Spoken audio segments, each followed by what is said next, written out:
참 한 해 동안 참 저희들을 지켜주시고 건강하게 하시고 사건 사고로부터 보호해 주셔서 감사합니다. 아버지 하나님, 2016년을 이제 바로 코앞에 두고 있습니다.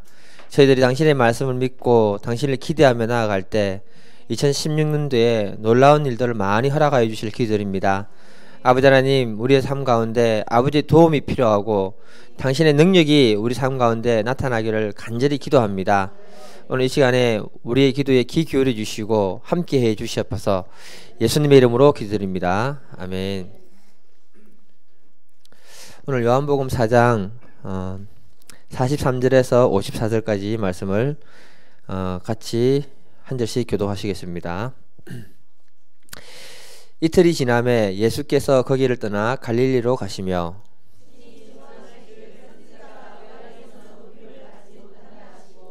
갈릴리에 이르심에 갈릴리인들이 그를 영접하니 그는 자기들도 명절에 갔다가 예수께서 명절 중 예루살렘에서 하신 모든 일을 보았음이더라.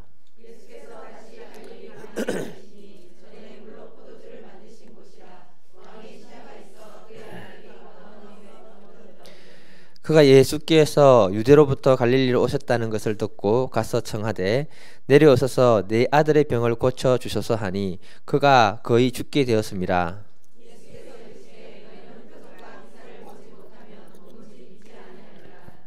신하가 이르되 주여, 내 아이가 죽기 전에 내려오소서.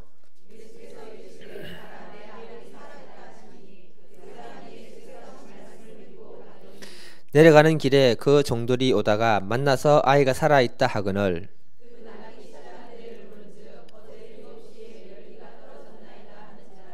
그의 아버지가 예수께서 내 아들이 살아있다 말씀하신 그때인 줄 알고 자기와 그 온 집안이 다 믿으니라.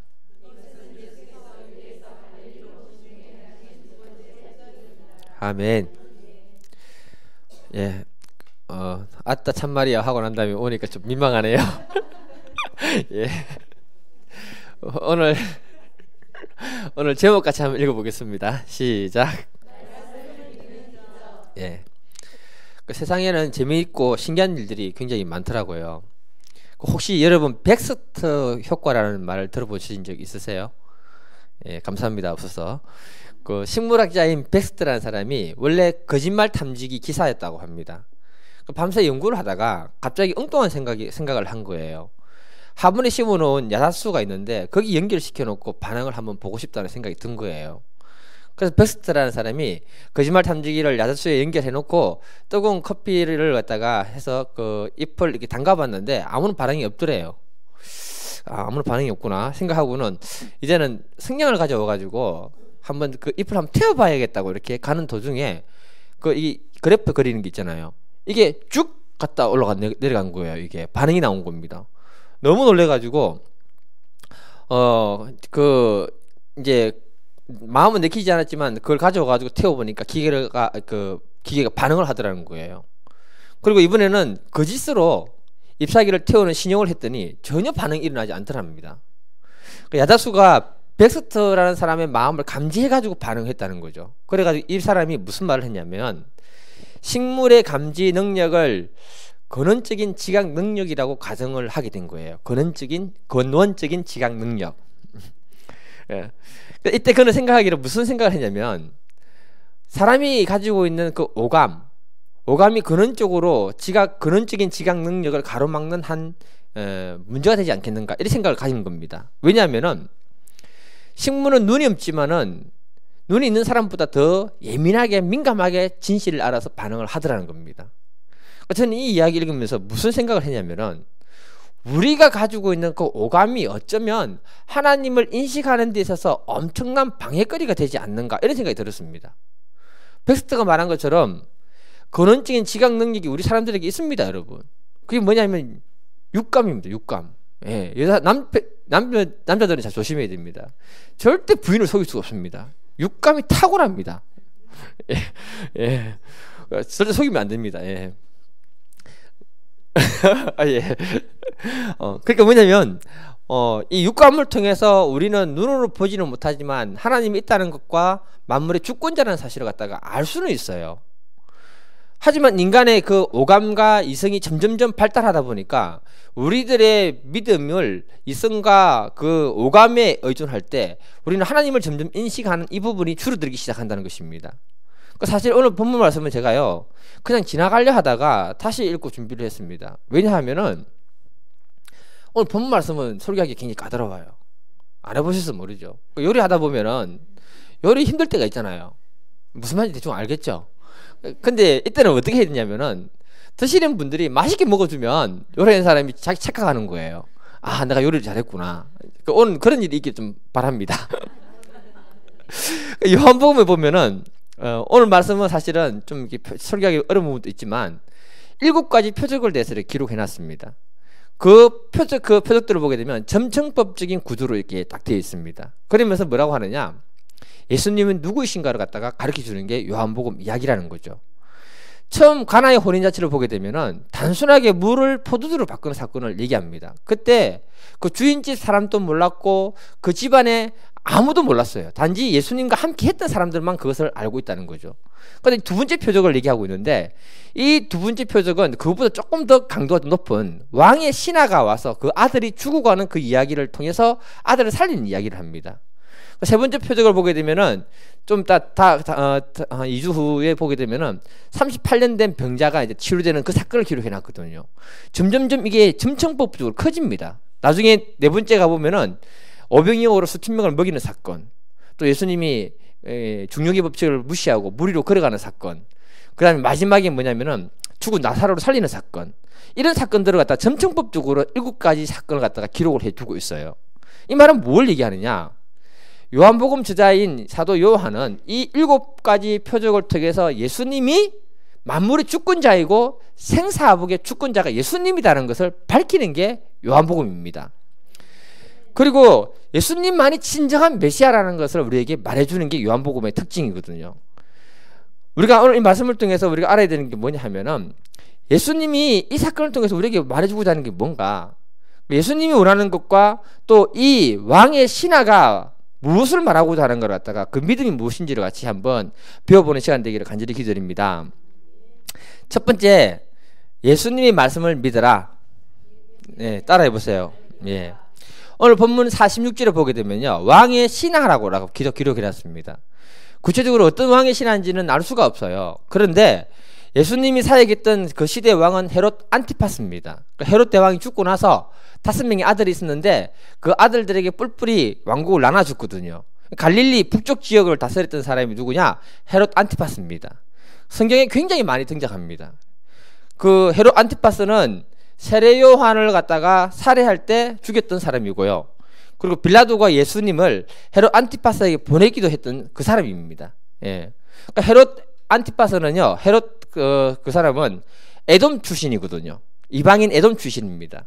그러니까 왕의 신하라고 하니까 아마도 사람이라는 거 있잖아요. 학연, 지연, 뭐 그 식 있잖아요. 예. 그러니까 에돔 출신의 신하가 아닐까 추정을 하고 있습니다. 그러니까 요한복음 구조를 보면 재밌는 게 뭐냐면요, 구조 속에 숨어있는 비밀이 지역적으로 보면 예루살렘보다는 사마리아 사람들이 예수님을 더 잘 영접했다라고 기록하고 있어요. 그리고 또 재밌는 건 뭐냐, 사마리아 사람들보다 더 변두리에 있는 이방인들이 더 예수님을 잘 영접했다라고 기록하고 있는 게 요한복음입니다. 그래서 이 지방에 민족적으로 보게 되면 유대인보다는 반유대인인 사마리아인들이 예수님을 더 잘 영접하고 그 사람들보다는 이방인들이 더 예수님을 더 잘 영접했다는 거죠. 그걸 통해서 말하는 것이 뭐냐면 예수님이 누구에게 인기가 많았는가, 이걸 얘기하는 거예요. 그러니까 예수님은 사실 유대인들에게, 진짜 유대인들에게는 인기가 별로 없었습니다. 예. 그걸 증명하는 게 뭐냐면 요한복음 3장에 보면 니고데모 있잖아요. 철저한 유대인입니다. 그 사람은 예수님을 바로 영접하지 못했어요. 그 4장으로 넘어와가지고 누굽니까? 사마리아 여자, 반유대인이잖아요. 이 여자는 예수님하고 대화를 통해가지고 뭐냐면 예수님이 메시아라는 사실을 영접하고 마음에 받아들인 거예요. 근데 오늘 본문에 나오는 이 왕의 신하는요, 더 재밌는 게 뭐냐, 예수님하고 깊은 대화도 안 나눴습니다. 요한복음 4장은 엄청 길어요. 그런데 오늘 본문은 엄청 짧아요.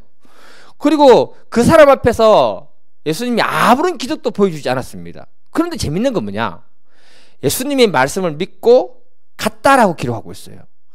그랬는데 그 안에서 놀라운 기적을 체험했다라고 얘기하고 있는 겁니다. 그러면 누가 더 예수님을 잘 믿는다는 거예요? 이방인이 더 잘 믿는다는 말이잖아요. 쉽게 말해서 뭐냐, 순수 유대인들은 예수님을 받아들이지도 않았고 예수님의 말씀을 잘 믿지도 않았다는 것입니다. 그 이야기를 증명하는 게 바로 앞에 약간 뭐라 하냐면, 예수님이 자기 고향에 방문했는데 천대를 받았다는 겁니다. 그러면서 예수님이 아무 일도 못하고 나왔다라고 얘기하고 있거든요. 이 짧은 이야기를 통해서 얘기해 주는 게 뭐냐면은, 어떤 사람이 은혜를 덧입는가를 말해 주는 거예요. 그러니까 우리의 고정관념을 벗어나고 우리가 주님을 사랑하고 주님 앞에 믿음으로 나아가는 그 사람에게, 그 말씀을 믿는 그 사람에게 하나님은 일을 하신다, 이 얘기를 하는 겁니다. 우리 48절 한번 읽어보겠습니다. 48절 시작.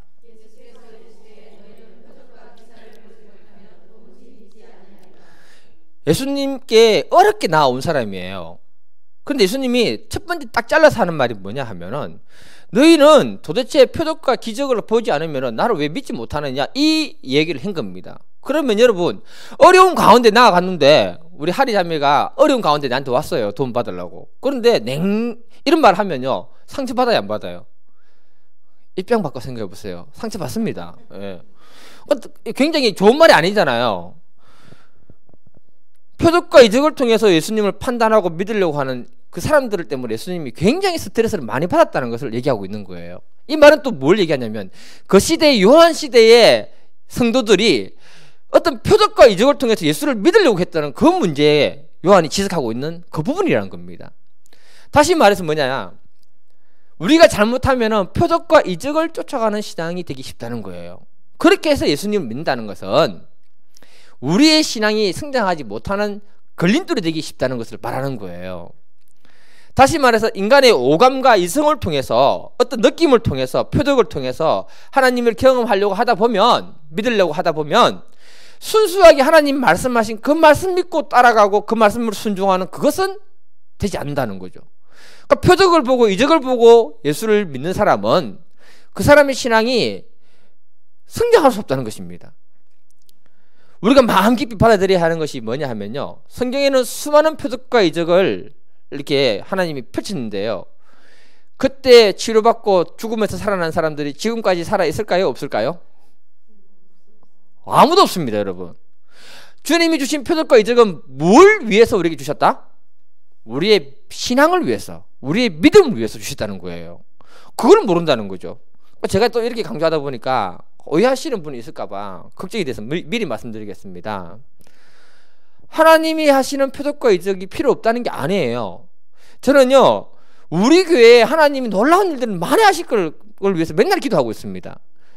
지금은 내가 때가 아니라서 좀 안 설치고 있는데, 나중에 때가 되면 하나님 나를 통해서 수많은 사람들이 치유되고 회복되고 하나님이 하신 일을 보게 해달라고 저는 기도하고 있어요.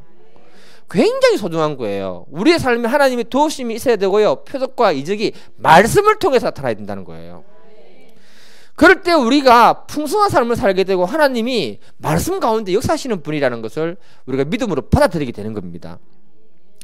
단순하게 하나님 말씀을 믿고 움직이는 그런 믿음의 사람으로 이렇게 하나님이 변화되기를 원하는 것이 하나님 뜻이라는 거예요. 하나님이 말씀을 통해 가지고 천지를 창조하셨잖아요. 우리는 높임말이니까 말씀이지만 말로 하나님이 천지를 창조하셨거든요. 그렇기 때문에 우리가 하나님 말씀을 믿는 그 믿음이 우리에게 필요하다는 겁니다. 오늘 본문에서 왕의 신하가 처음에는 예수님의 말씀을 믿고 못하니까 반응이 이래요. 47절을 보게 되면 예수님께 이렇게 말합니다. 빨리 내려오셔서 내 아들의 병을 고쳐주시옵소서. 49절에 보면 아이가 죽기 전에 빨리 오셔서 어떻게 손 좀 서 주시옵소서, 이렇게 얘기하는 거예요. 그러니까 아이가 병든 곳이 가버나움이고 예수님이 있던 곳이 갈릴리입니다. 거리상으로 40km예요. 말 타고 뛰어가면은 빨리 가겠지만 보통 걸어가면 이틀 걸리는 거리라고 합니다.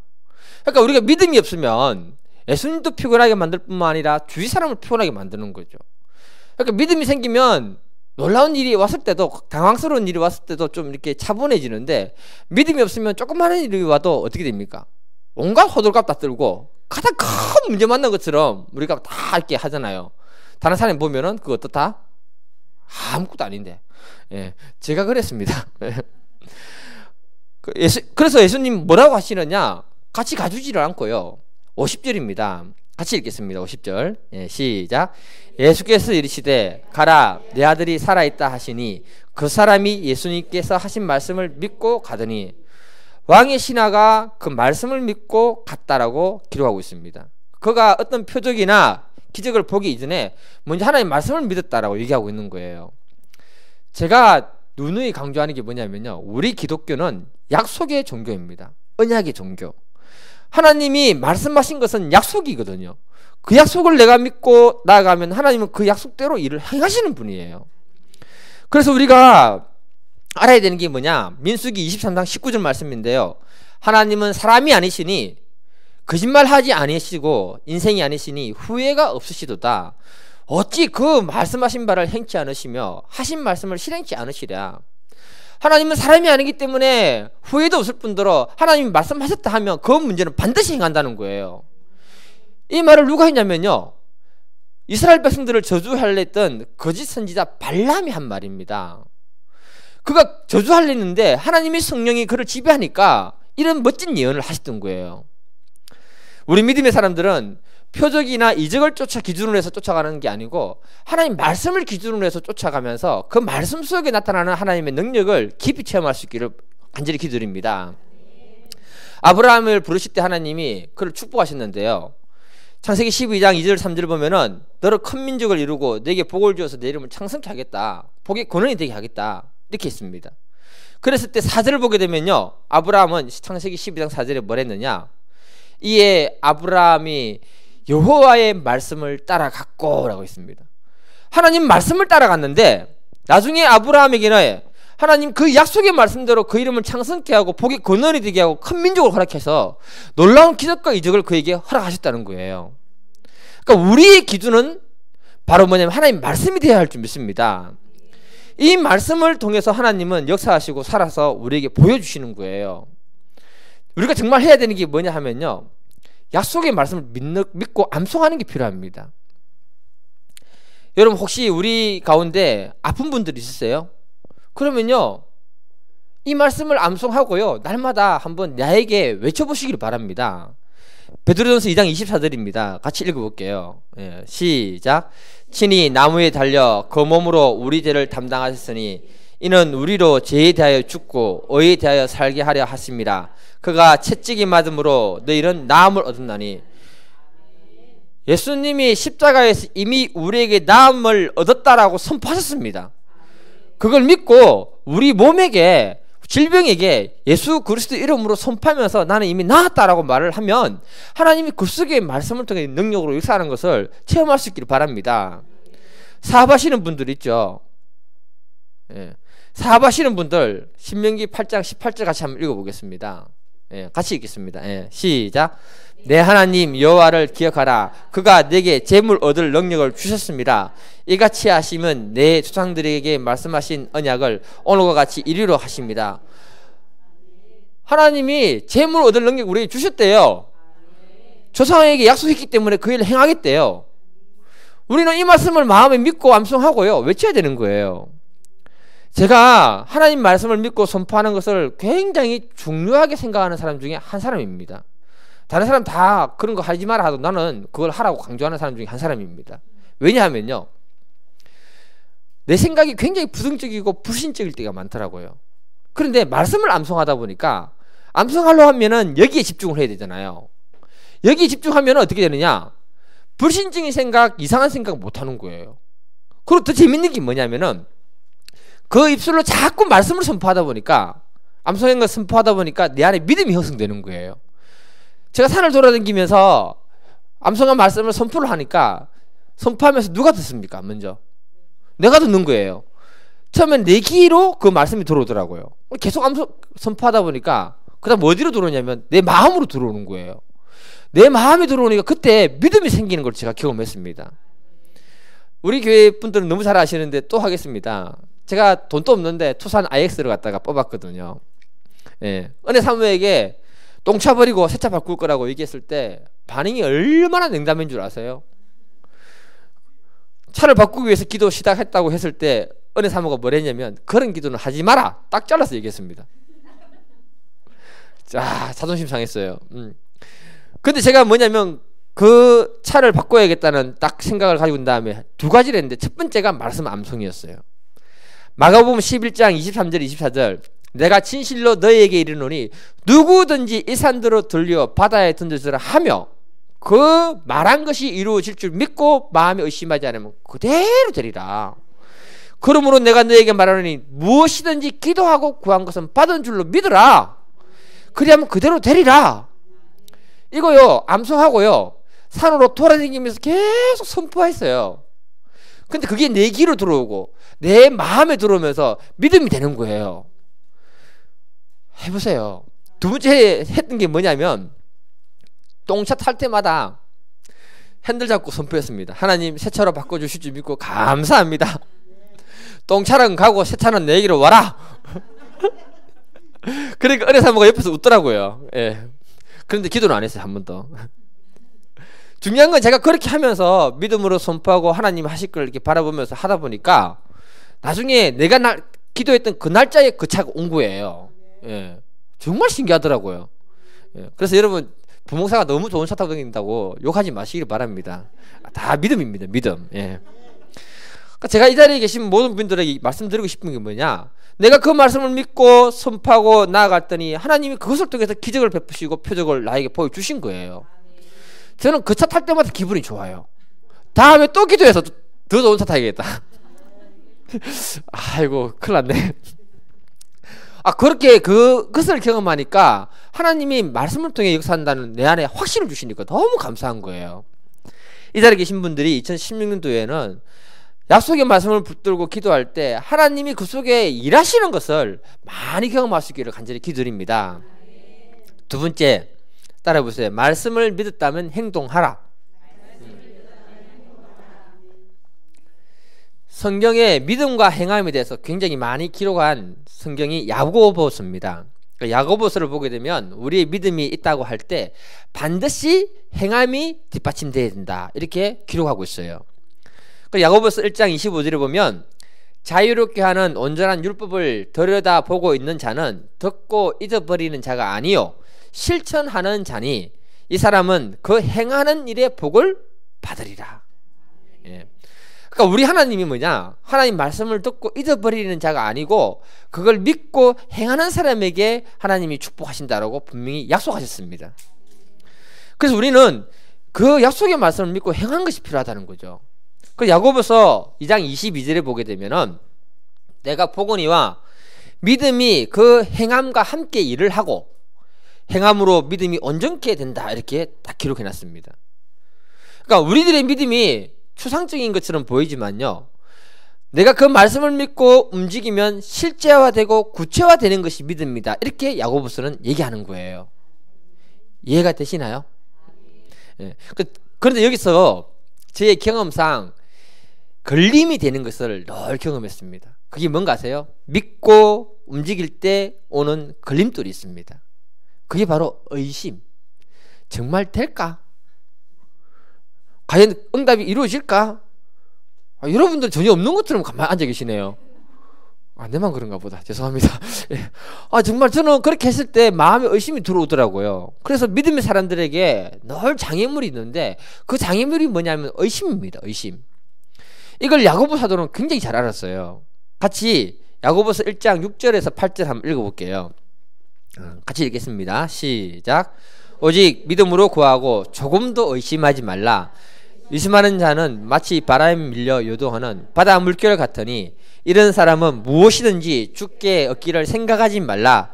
두 마음을 품어 모든 일에 정함이 없는 자로다. 야고보 사도는 너무 잘 알았던 것 같아요. 여러분들 잘 모르신 것 같은데 이분은 너무 잘 알아가지고 믿고 행할 때 들어오는 그 의심의 문제를 우리에게 잘 지적하고 있다는 겁니다. 저는 이 말을 200% 공감하는 사람입니다. 예. 그러니까 오늘 본문을 보면 왕의 신하가 예수님께 와서 말씀을 믿고 돌아갔다고 하잖아요. 말씀을 믿고 돌아가는 도중에 이 사람 마음이 어땠을까? 내가 그걸 생각했어요. 확실하게 나았다는 믿음 가운데 기쁨 가운데 막 달려가고 있었을까? 아니면 예수님 앞에서는 아멘 했는데 돌아서서 갈 때 불신은 돌아오지 않았을까? 내가 그렇거든요. 예. 그런 생각이 들더라고요. 그래서 오늘 본문 51절에서 52절을 보면요, 돌아가는 도중에 그 종을 만났다고 합니다. 그리고 종이 아이가 살아났다고 하니까 자세히 물어가지고 그때가 언젠지를 갖다가 이렇게 확인합니다. 7시쯤 됐을 때 열기가 떨어지고 애가 살아났다라고 얘기해 주는 거예요. 그러니까 53절에 뭐라고 하느냐, 53절 읽겠습니다. 예, 시작.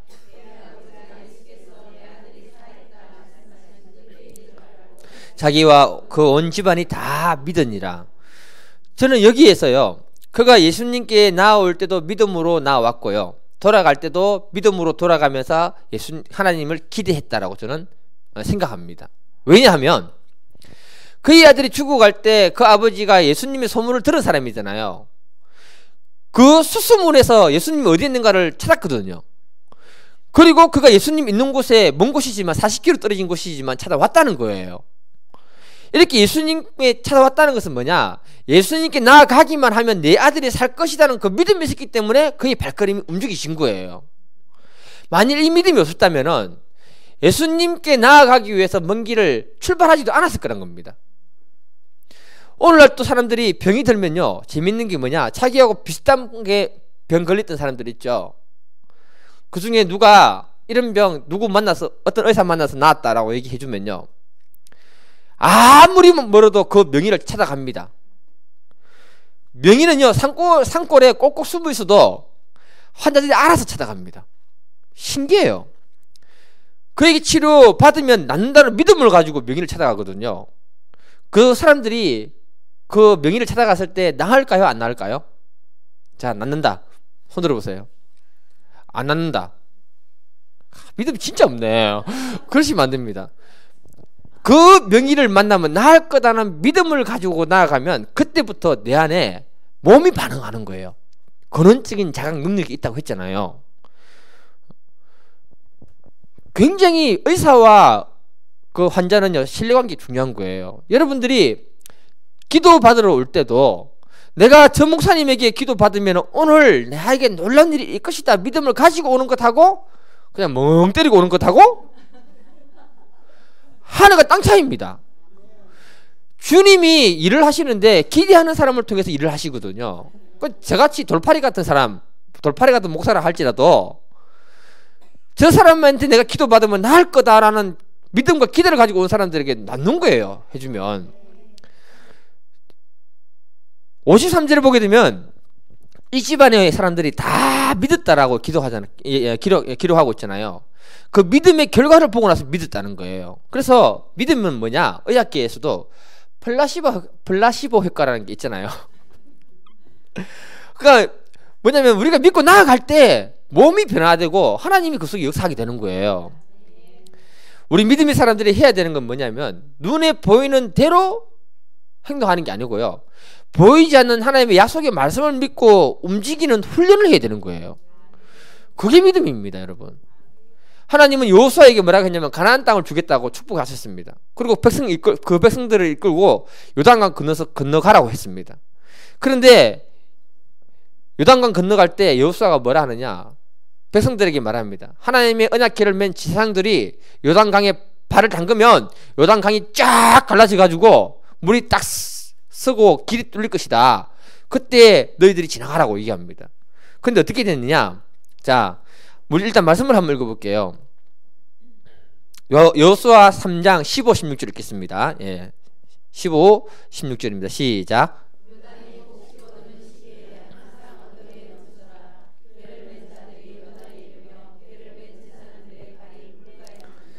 곧 위에서부터 흘러내리던 물이 거쳐서 사르단에 가까운 매우 멀리 있는 아담 성읍 변들에 일어나 한 곳에 쌓이고 아라바의 바다 예메로 향하여 흘러가는 물은 온전히 끊어지매 여리고 앞으로 바로 건널세. 무슨 말이냐 하면요, 건너가야 되는 요단강이 우기라서 물이 엄청 많아가지고 엄청 많이 흘러갔다는 거예요. 그러니까 아무도 그 강을 건널 생각을 못했는데 하나님 언약궤를 맨 제사장들이 여호수아가 말한 대로 순종해가지고 도도하게 흐르는 그 물에 발을 딱 담그는 순간에 그 요단강이 갈라졌다는 거예요. 그러니까 믿음으로 첫 발을 내딛는 그 행동을 통해서 그 믿음을 하나님 확인하시고 놀라운 기적을 일으켰다, 이렇게 얘기하고 있는 거예요.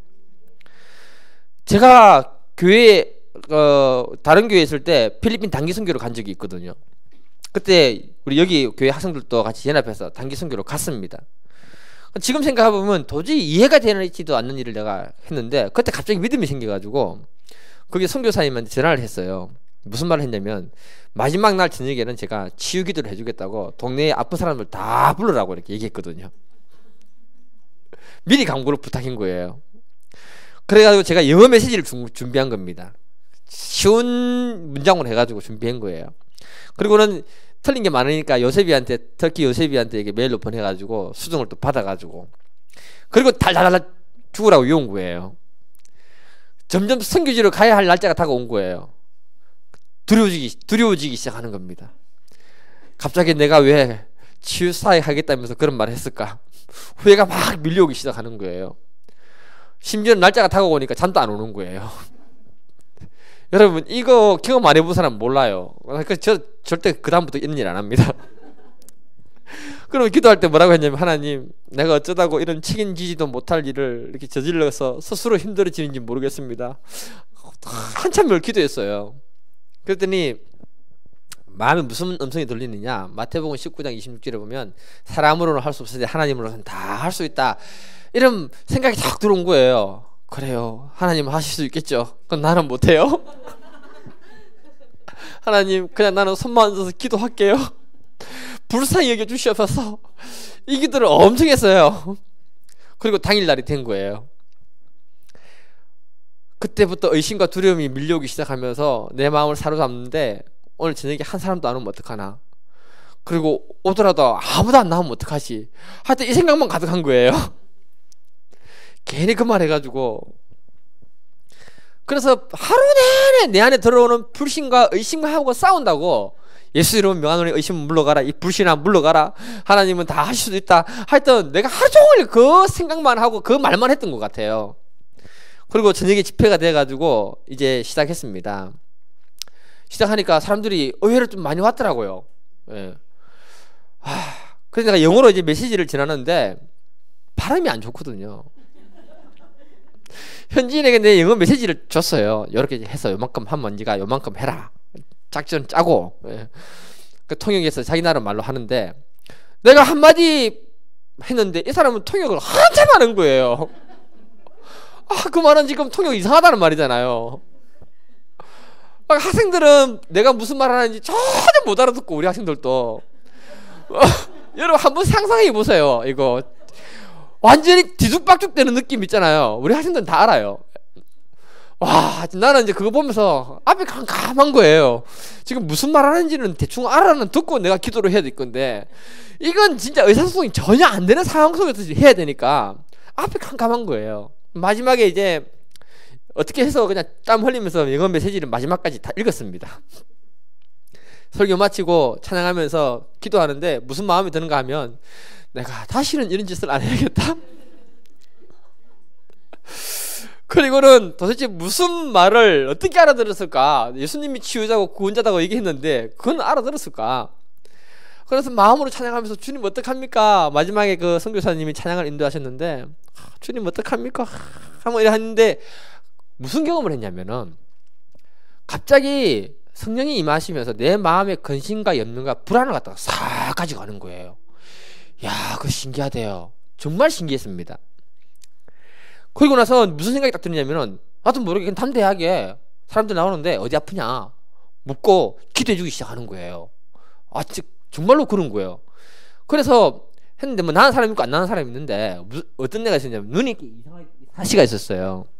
그래 눈에 혼자서 기도하고 보냈어요. 한 번 해본 게 안 돼가지고 두 번 하고 모르겠다면서 가라고 보냈어요. 눈치껏 안 되면 뭐 주워 누구고. 근데 저 뒤에 가는 게 막 시끄러운 거예요. 웅성웅성거리고. 눈이 정상으로 들어온 거예요. 아이고야. 나는 그거 보면서 또 어떤 할머니가 왔는데 그 뒤에서 시끄럽고 어떤 할머니가 왔는데 팔이 안 올라간다는 거예요. 이거. 그래서 그래요? 팔 한번 팍 주물러 주고 기도하고 한번 올려보라니까 이렇게 올라온 거예요. 그래도 아까 이렇게 했는데 이렇게 올라왔잖아요. 그래서 막 한번 더 주물러 주고 기도하고 팔 올려보세요. 팔 이거 올린 거예요. 할머니가 놀래가지고 이렇게 팔 하는 거예요. 나도 놀래고 또 보내고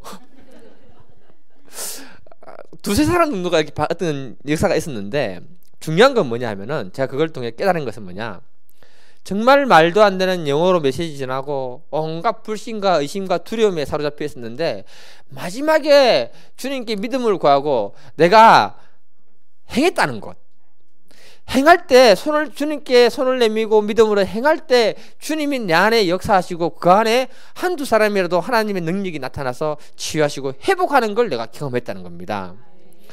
그러니까 저에게 이거는 굉장히 소중한 믿음의 경험으로 자리 잡히고 있는 겁니다.